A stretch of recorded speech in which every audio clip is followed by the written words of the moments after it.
ग़ज़वा उहद के मौके पर सही बुखारी में आता है कि 12 बंदे सिर्फ नबी सल्लल्लाहु अलैहि वसल्लम के साथ रह गए थे 700 में से, और उन 12 में हजरत अबू बकर भी शामिल थे।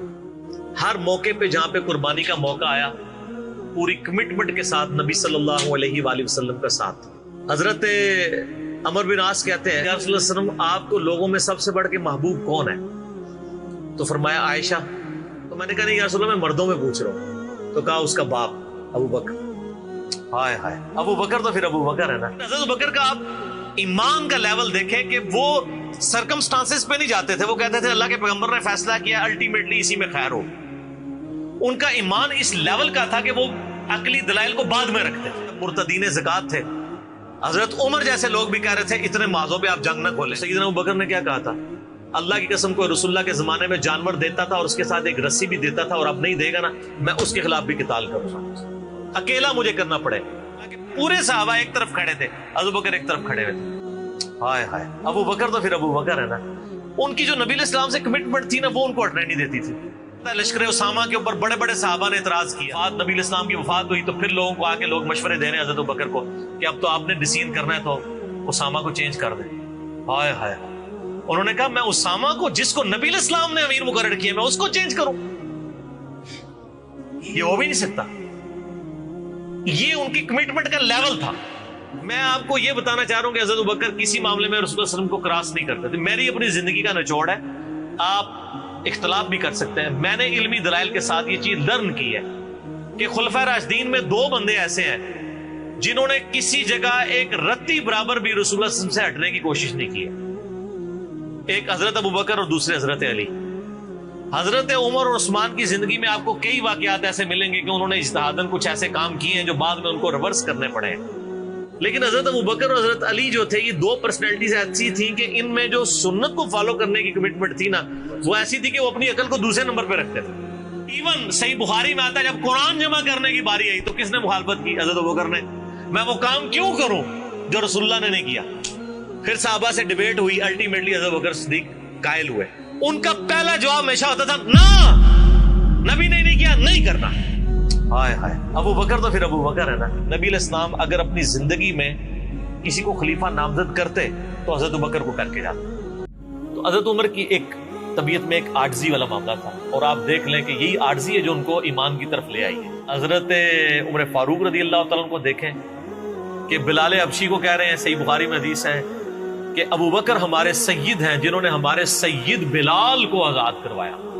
अरब के बनु अदी का सरदार एक हबशी को, ये आप इमेजिन ही नहीं कर सकते आज, सैयदुना बिलाल कहते। और आप देखें सैयदुना उमर की भी कितनी मोहब्बत थी सैयदुना अली से कि जब कभी भी फॉरेन टूर पे जाते थे अपनी जगह हजरत अली को खलीफा बना के जाते थे। दूसरी तरफ सैयदुना अली भी सैयदुना उमर से बड़ी मोहब्बत करते थे। इंसानी तारीख का सबसे बड़ा रेवोल्यूशन नबी इस्लाम का, उसकी एपेक्स सैयदना उमर के दौर में हुई है, और ये अल्लाह का मौजज़ा है।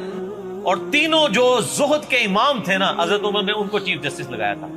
रोमन अंपायर गिरी, असहाबे सुफा में से अबू दरदा को लगाया। पर्शियन अंपायर गिरी, अब्दुल्लाह इब्न मसूद, ज़ुहद तरीन सहाबी, ज़ुहद के इमाम, उनको वहां पे चीफ जस्टिस लगाया। और हिजाज के अंदर सैयदना अली को लगाया। और इससे भी बढ़ के सैयदना अली इब्न अबी तालिब की एक बेटी है उम्मे कुलसूम, सैयदा फातिमा से उनका रिश्ता मांगा सैयदना उमर कि मेरा अहले बैत रसूल के साथ रिश्ता बना। सैयदना उमर फारूक की बीवी थी उम्मे कुलसूम। इसकी वजह से यानी उन्होंने एक फख्र महसूस किया कि मेरा अहले बैत के साथ एक रिश्तेदारी वाला मामला हो जाए। पहले 10 मुसलमानों में से सैयदना उस्मान।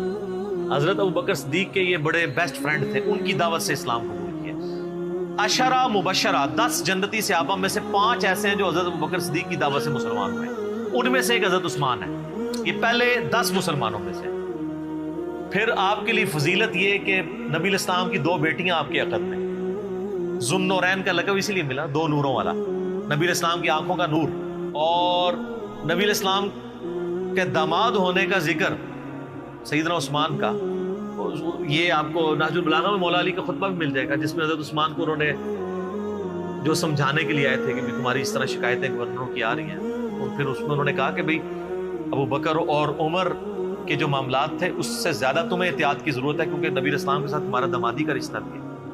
یہ نہج البلاغہ میں شیعہ کے ہاں خطبے میں موجود ہے۔ 10 بندوں کو ایک مجلس میں نبی الاسلام نے جنت کی بشارت دی۔ اس میں پہلے 4 خلفائے راشدین ہیں، ابوبکر، عمر، عثمان و علی، 4 خلفائے راشدین، اس کے بعد طلحہ، زبیر، عبد الرحمن بن عوف، سعد بن ابی وقاص اور سعید بن زید، ابو عبیدہ بن جرح۔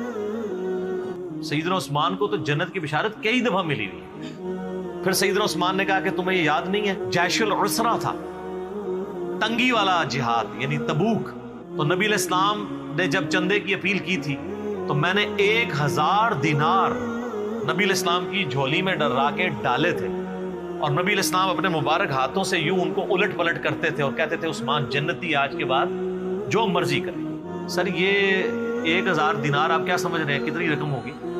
450 تولہ سونا، اور آج کل کیا ریٹ چل رہا ہے؟ 70,000 ہے۔ ہاں تو یہ 2.5 کروڑ سے زیادہ رقم بنتی ہے آج کی، 2.5-3 کروڑ رقم بنتی ہے جو حضرت عثمان نے غزوہ تبوک کے موقع پر دی۔ نبی علیہ السلام نے فرمایا کہ اے پہاڑ تھم جا، اس وقت تجھ پہ 1 نبی، 1 صدیق اور 2 شہید ہیں۔ 2 شہید کون؟ حضرت عمر اور عثمان۔ ورنہ دیکھیں ایک شخص جس کی 82 سال عمر ہے اور اس کی زندگی پوری قربانیوں سے تعبیر بھری پڑی ہوئی ہے، کہیں بشری تقاضے کے تحت کوئی مسئلہ مس ہینڈل تو اس سے ضرور ہو سکتا ہے، لیکن آپ اس کی نیت کے اوپر یا اوورآل پوری زندگی کو تو 0 سے ملٹیپلائی نہیں کر سکتے۔ یعنی اسلام قبول کیا تو ان کا چچا ان کو مارا کرتا تھا، اتنی تکلیفیں کاٹی ہیں، سابقون الاولون میں سے، تو آخری وقت میں آ کے کیوں انہوں نے ایسا کرنا تھا کہ وہ نفس کے ہاتھوں مغلوب ہو جاتے ہیں، جن کی پوری زندگی اسلام کی خدمات میں تھی، اور نبی علیہ السلام نے کئی مواقع پہ انہیں جنت کی بشارت بھی دی۔ بال انہوں نے اپنے سیلف ڈیفenس میں کچھ بھی نہیں کیا، ورنہ 300 بندے کو ہٹانا کوئی مسئلہ نہیں تھا، لیکن وہ چاہتے تھے مدینہ الرسول میں میری وجہ سے خون نہ بہے۔ بخاری مسلم میں حدیث ہے، نبی علیہ السلام ایک باغ میں بیٹھے تھے، ابو موسیٰ اشعری کہتے ہیں دروازے پہ دستک ہوئی، آپ نے فرمایا جو کوئی بھی ہے اسے جنت کی بشارت دے دو۔ کہ دروازہ کھولا، سیدنا ابوبکر، میں نے کہا رسول اللہ صلی اللہ علیہ وسلم نے جنت کی بشارت دی۔ نبی علیہ السلام کنویں کی منڈیر میں بیٹھے ہوئے تھے، آپ نے ابوبکر کو اپنی دائیں جانب بٹھا لیا، ٹانگیں لٹکا کے، وہ جو پرانے زمانے میں بڑے کنویں ہوتے تھے نا، وہ چھوٹی سی دیوار باہر نکلی ہوئی ہوتی۔ پھر تھوڑی دیر بعد دستک ہوئی، آپ فرمایا اب بھی جو آتا ہے جنت کی بشارت دے دو۔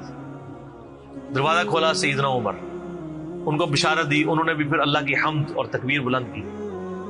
پھر تیسری دفعہ دستک ہوئی، فرمایا اب جو کوئی ہے اسے جنت کی بشارت دو، لیکن ان مصیبتوں اور پریشانیوں کے ساتھ جو اسے آئیں گی۔ دروازہ کھولا تو سیدنا عثمان تھے، انہوں نے اللہ کی حمد بیان کی اور کہا میں اللہ کی پناہ میں آتا ہوں ان فتنوں سے اور پریشانیوں سے جسے مجھے اس کا سامنا کرنا۔ حضرت عمر کو حضور نے بائیں جانب بٹھا لیا، اب دائیں اور بائیں جگہ ختم ہو گئی تھی، تو حضرت عثمان سامنے آ کے بیٹھ گئے۔ راوی کہتے ہیں کہ میں نے اس سے یہ رزلٹ نکالا ہے کہ ابو بکر و عمر رسول اللہ کے ساتھ دفن ہوں گے اور حضرت عثمان کی قبر رسول اللہ کے سامنے بنے۔ سر آج بھی میں حضرت عثمان غنی کی قبر مبارک پہ کئی دفعہ حاضر ہوا ہوں، ایگزیکٹ روضہ شریف کی سیدھ میں قدموں کی جانب، اور ابو بکر عمر ساتھ ہیں۔ میں نے کافی دفعہ سیدنا عثمان رضی اللہ تعالیٰ عنہ کی قبر مبارک پہ اشک بار آنکھوں کے ساتھ حاضری دی ہوئی ہے الحمدللہ۔ تو سیدنا عثمان کی قبر پہ میں یاد ہے، میں اشراق کے بعد ایک بار گیا نا، تو مجھے اچانک یہ حدیث یاد آئی نا، تو میں نے یعنی وہ قبر کے پاس کھڑے ہو کے روضہ شریف کی طرف دیکھا نا، تو بالکل ایگزیکٹ سین میں وہ قبر ہے۔